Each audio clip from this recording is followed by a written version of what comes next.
Babasahin natin at babalikan natin ang Panama Papers. Pati na si JB Ejercito. Mga may deposito, kung tawagin offshore account sa ibang bansa. Yung taguan ng mga perang galing sa marumi, nakaw, droga, sa krimen. Balikan natin yan. Tingnan natin kung totoong walang ninakaw itong mga hinayupak na ito. Ngayon, babalikan natin ang balita. Magpa-file ka talaga ng sala? Noong 2016.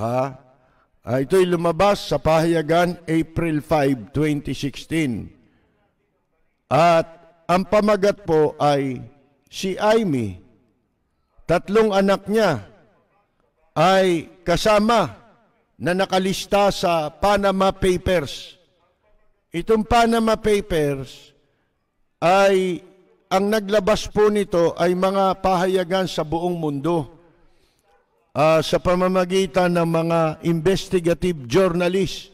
Marami yan, mga kaibigan. 1,000 yata yan na mga journalists ang nagsama-sama at gumawa ng report tungkol sa mga taong merong itinatagong offshore account o deposito sa ibang bansa na sa mga bansang yan ay ginagawang taguan ng pera. Di ba? O kasama dyan si JB Ejercito, bukod kay Amy at 3 anak ni Amy. You have an offshore account, no? Sinasabi nila in a foundation which you did not declare in your SALN. So, paano nga ba natin i-reconcile yung mga ganun, oo. Yeah. Hindi naman lihim sa lahat na ako'y single mom. May mga trust account dati para education sa mga anak, yun lang. Pero hindi mo naman pag-aari yun eh. Para sa anak mo yun eh. Binukod na namin yun noon pa. At saka, wala nang laman yun eh. Higit sa lahat, ang lalaki ng mga dagol yun eh. Ngayon, hindi nga ba, wala nga bang ninakaw ito si Amy? O wala siyang itinatagong nakaw? Kasi po, ang tanong bakit ka nagkaroon ng offshore account? Negosyante ka ba? Meron ka bang legitimate income?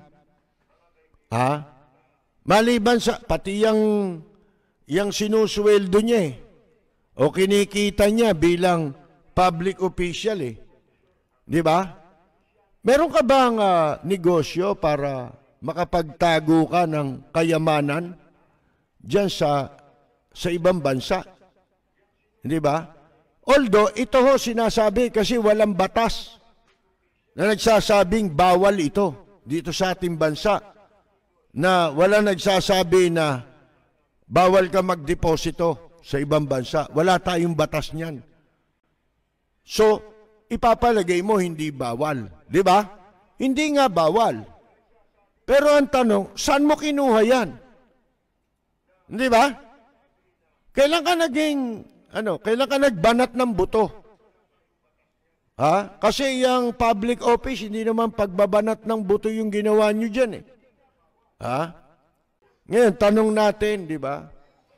Yung mga anak niya, nakapangalan sa kanila yung mga deposito, saan nyo kinuha yan? Kung hindi kayo nagnakaw. Hindi ba? Ito si JB kasama. Alam ba ninyo na nahatulan yung tatay niya, hindi ba? Na mabilanggo, guilty sa kasong plunder o pandarambong. Ngayon,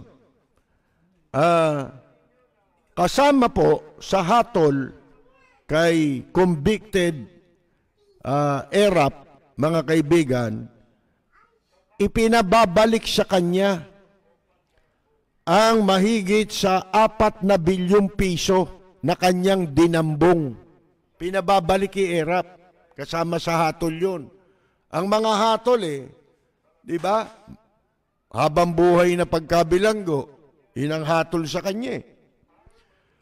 Ibalik mo yung dinambong mo. Mahigit 4 na bilyon yun. Nasa records yan. Mga kaibigan, ng desisyon. Hindi ka na pwedeng kumandidato. Di ba? Ano yun accessory penalties, yung pagbabalik, pagsasauli ng pera. Mga kaibigan, hindi nabawi yung pera hanggang ngayon kay ERAP. Pero yun ay dapat ipinatutupad. Hindi ba? Dapat ipatupad yun kasi court order yun Mga kaibigan, court decision yun Katumbas ng order. Inuutosan siya na ibalik ang dinambong niyang mahigit sa 4 na bilyong piso. Sa loob lamang niya ng maigsing panahon niya sa pwesto. Kung hindi napatalsik si ERAP, edi magkasiyaman na sila ni Digong nyo. Di ba? Mga kaibigan. Ngayon, nung pagkatapos na siya po ay mahatulan, nagkaroon si JB Ejercito, kung titignan ninyo, yung mga petsa. Mga kaibigan, nagkaroon si JB Ejercito ng offshore account. Alam ba ninyo ang binabanggit na halaga sa mga naunang balita nung lumabas ito? Magkano po yung binabanggit na deposito ni JB Ejercito sa pangalan niya at ng kumpanyang nakarehistro sa pangalan niya? Alam ba ninyo kung magkano? Mahigit 500 milyong dolyares. More than $500 million. At kung inyong kukwentahin, ay tumutugma ang halagang ito, mga kaibigan, sa halaga ng perang ipinasasauli ng Sandigang Bayan sa kanilang desisyon kay ERAP Estrada. Ito, tanong mga kaibigan. Una, bakit kayo may deposito ron? Bakit doon kayo nagdideposito? Hindi kayo nagbabayad ng buwis dito. Una, palagay mo, pera nila yan Palagay mo lang, pera nila yan. Magbabayad ka ng buwis. Di ba? Dito sa atin. Sino nakikinabang? Yung ibang bansa. Yang taguan ng pera na yan, mababa ang kinukolektang buwis sa kanila. Yun ang tanong, bakit kayo nagtatago ng pera sa ibang bansa? At bakit wala yan sa inyong mga statement of assets, liabilities, and network? Kasama yan sa dapat ninyong ideklara. Kahit sabihin mo pang hindi bawal yan. Pero, ano tawag mo dyan? Hindi nga bawal. The mere fact na tinatago mo yan, may dahilan kaya mo tinatago. Di ba? Kasi hindi nanggaling yan sa malinis na paraan.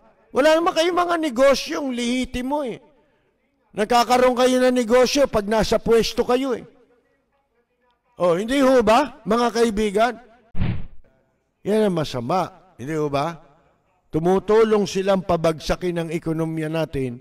Ninakawan na tayo, doon pa nila tinatago. Kaya kung ako, presidente ng Pilipinas, mga kaibigan, yung Manila Zoo, diyan ko ipapakulong. Kasi hindi na kayo nahihiya Kayong mga magnanakaw sa gobyerno, wala na kayong kahihiyan. Dapat gawin kayong tourist attraction. Lahat ng nahatulan ay ilalagay sa iskaparate, sa istante, salamin.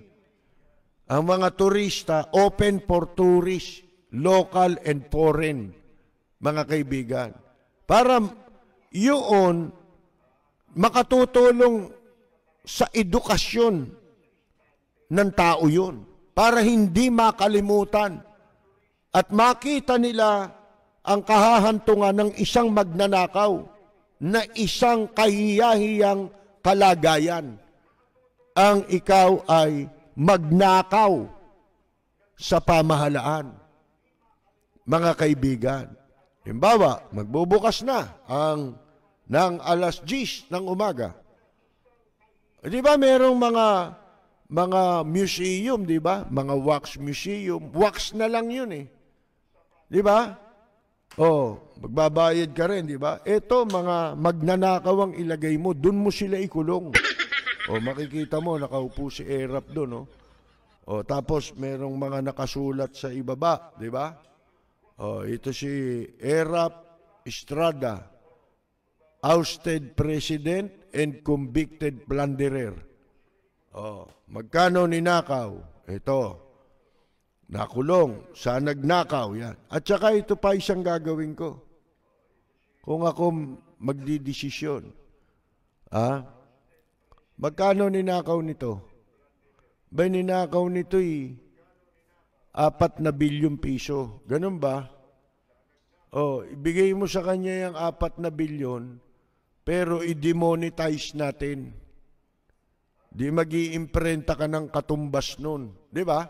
Para bumalik yung pera sa sirkulasyon.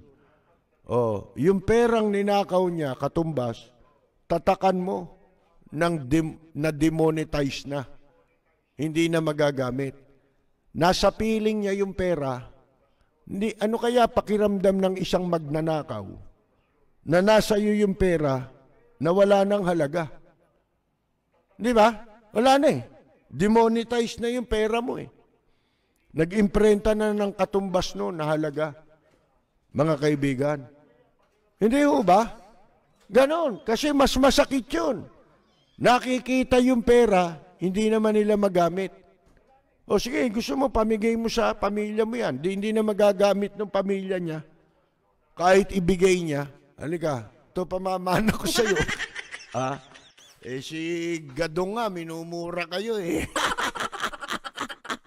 Bueno, kilala niyo ba si Manda? Si Manda ay si Manda Rambong. Kapatid ni Mando. Sinong Mando? Si Mando Rugas. Ayan po. Ito po, si Percy Lapid. Maraming salamat at magandang yumaga! Hari Roque!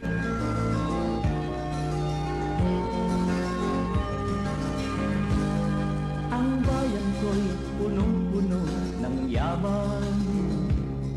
Bakit ito'y kailangan pang iwanan? Hindi nga ba't anong sarap mabuhay ng buhay?